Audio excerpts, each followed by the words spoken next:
Live from downtown Detroit, home of WDIV and Click on Detroit, Local 4 News at 6 starts now. Michigan State University revealing new information about the silence that allowed sexual predators Larry Nassar and William Strampel to keep operating.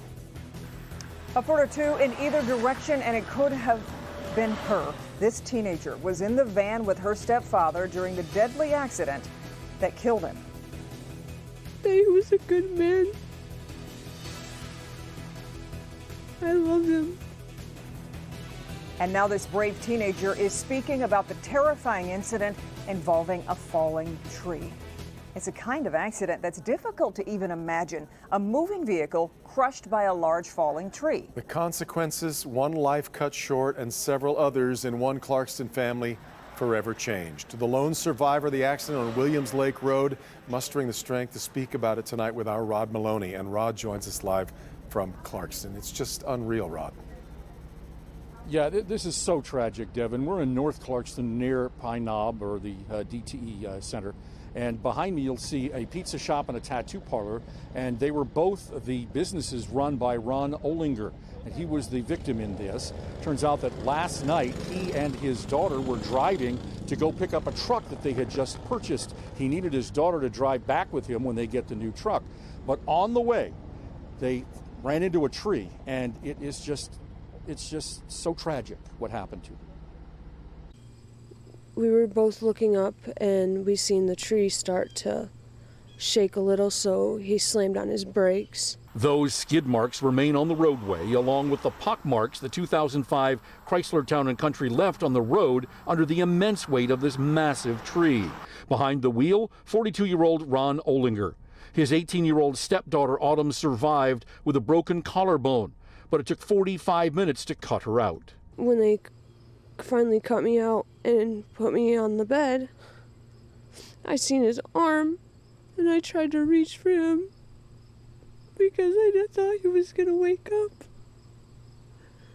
and he wasn't waking up. Emergency crews pronounced Olinger dead at the scene.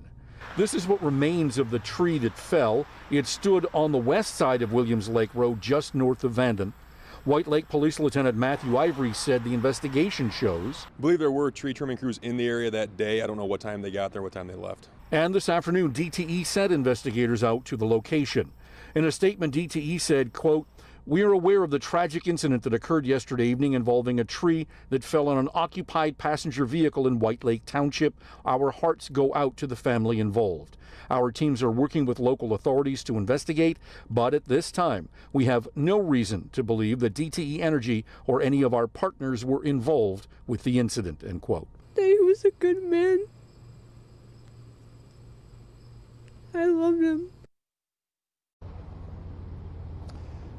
Now, Ron Olinger had also just recently opened up another tattoo shop on M59 in Waterford. We talked to the White Lake Police Department extensively, and they did say that they have a special team investigating this, but as best they can tell right now, this was a terrible freak accident. It just doesn't compute at all, Rod. Has the family had a chance to make arrangements now yet? They were working on that this afternoon, Devin, but one thing we do know is that as industrious as Ron was, the family still is in need of help here. And in fact, there is a GoFundMe page that we are linking to on clickondetroit.com. Just head to our website. All right, Rod.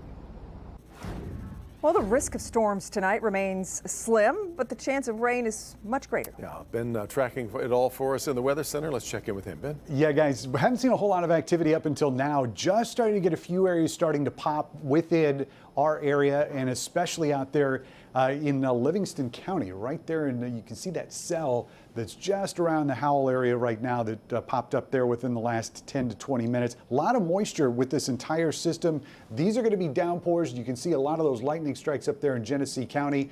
And then closer to Detroit, we've seen an area just south of the airport start to flare up as well. So we'll expect to see a few more of these as we go forward into the evening. And our threat is in the evening. There's a slim shot that we could get some wind gusts that reach 50 to 60 miles per hour. The most likely threat, though, is going to be from some downpours, even though I think the vast majority of us are going to see less than an inch of rain.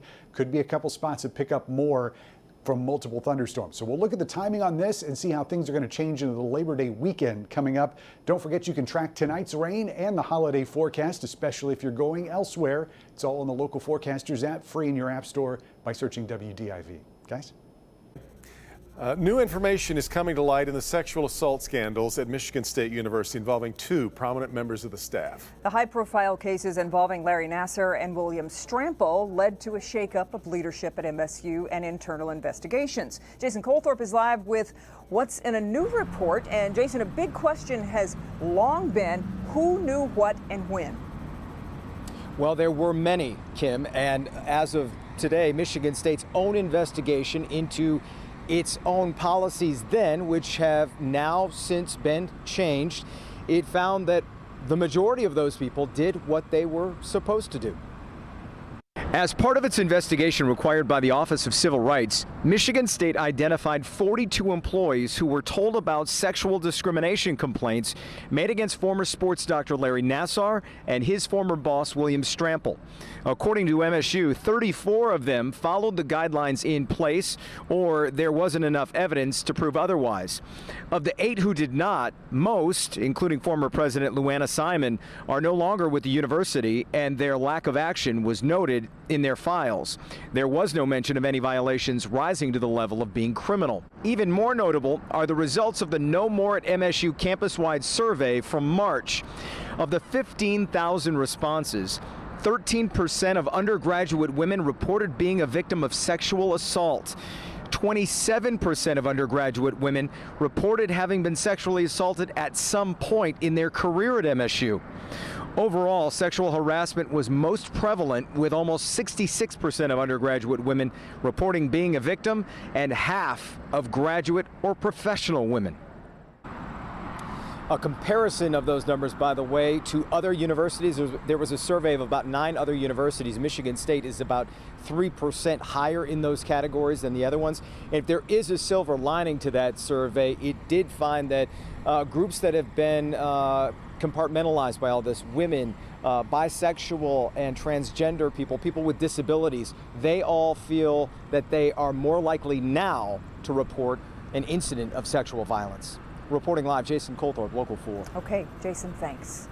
Turning now to today's coronavirus headlines, starting with the latest numbers issued from the state. Michigan reporting now 718 new cases of COVID-19 and 15 additional deaths, though 8 of those came from a review of past records. We see that happen fairly frequently. The state announced today it will no longer be putting out COVID data on Sundays, that due to erratic reporting of those numbers to the state over the weekend.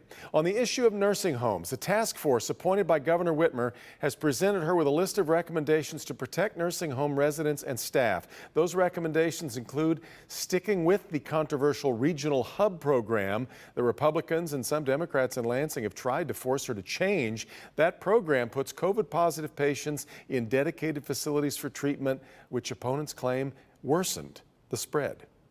Well, the deaths of actor Chadwick Boseman and longtime sports journalist Jamie Samuelson raising awareness about the number of younger people being diagnosed with colon cancer. It's a trend that creates a major challenge for doctors. Our own Dr. Frank McGeorge is here with a closer look at why. Doc? Yeah, Kimberly, colon cancer cases in people under age 50 have been rising by about 2% annually in recent years. Now, traditionally, colon cancer screening started at age 50. That recommendation has been pushed down to 45, but that still leaves a number of patients that won't be picked up with routine screenings. I think it's fair to say 45 is the new 50. But screening should be started at younger ages for people at higher risk for colon cancer, says Dr. Joel Apple, Chief of Hematology and Oncology at DMC Sinai Grace. That includes those with a history of inflammatory bowel diseases, people who received radiation to their abdomen or pelvis, and anyone with a family history of colon cancer. It's also important to watch out for warning signs, such as a change in bowel habits, blood in the stool, rectal bleeding, stomach pain, weakness or fatigue, and weight loss. When you have signs or symptoms, it's no longer about screening. It's about getting a test to look for colon cancer. And of course, the gold standard test, whether it's screening or whether it is signs or symptoms, the gold standard is colonoscopy. For those embarrassed about their symptoms or hesitant to seek help, Apple has this advice. Think of those that you love and those that love you and would want you to act at a time when you can identify the disease earlier because, as we all know, early detection saves lives. Apple says Chadwick Boseman is already helping raise awareness. Hopefully this is another of a series of wake-up calls that we all seem to need when it comes to cancer screening. He will save lives, even after he's gone. Yeah, colon cancer is in fact more than 90% curable when it's detected in the early stages. Now, the DMC has a quiz that you can take to help determine your risk factors and also learn more about what you can do to lower your risk. And you can find that link on the health page at clickondetroit.com. So what do we know about what's driving this increase in younger people being diagnosed? Well, of course, that really is the question, and it's just not clear. It's thought that higher rates of obesity may be partly to blame, but researchers are also looking at changes in our diet, and the use of antibiotics, and our gut bacteria, the gut microbiome. And it may ultimately just turn out to be a combination of factors, not one single cause. Clearly something for more research. That's Back right. to you. That's right. But in the end, if you feel like something is wrong, you need to speak up and talk to your doctor for sure. Okay, thanks, Frank. Ford is expected to announce plans as early as this week to cut 1,000 salary jobs in North America. This, according to Bloomberg. It comes as the automaker is expected to report a full-year operating loss. Also, it's believed to be part of Ford's 2-year global restructuring. The cuts aimed at improving Ford's efficiency. Bloomberg believes the cuts are expected to come in the form, though, of voluntary buyouts. Details to... In a Local 4 News update, Michigan's Environmental Department issues the owners of the Edenville Dam an emergency order to make repairs. Eagle now issuing Boyce Hydro an emergency order to alter the Tobacco River spillway near Midland. The design would restore partial flow to the Tobacco River as well as restore flow to the Tittabawassee River and divert water that has been draining to the area where the dam breach occurred. Boyce Hydro will be ordered to complete construction. A Novi man facing charges after allegedly trying to scam a government program set up for small businesses during the pandemic. Prosecutors say 44-year-old Antonio George set up 19 fake businesses to receive loans from the Paycheck Protection Program. They believe he received about $3.1 million in the scheme, though George is now charged with 1 count of wire fraud. U.S. Attorney Matthew Schneider says it's a warning to other criminals. They think that they can just steal and not get caught. Well, the banks are watching. The FBI's watching. So in this particular situation, the banks tipped off law enforcement and said, something doesn't look right in this loan application. And then the steps are followed, and they were right. Something wasn't right. If convicted, George faces 30 years in prison. Still ahead, it's not marijuana, but it's 440 pounds of something that isn't supposed to cross the U.S.-Canada border. Find out what agents seized just ahead. Also preserving a piece of Detroit history. We've got a big update on the 3-year effort to save part of a structure that adds so much character to Detroit's skyline. Back with that at 6 next.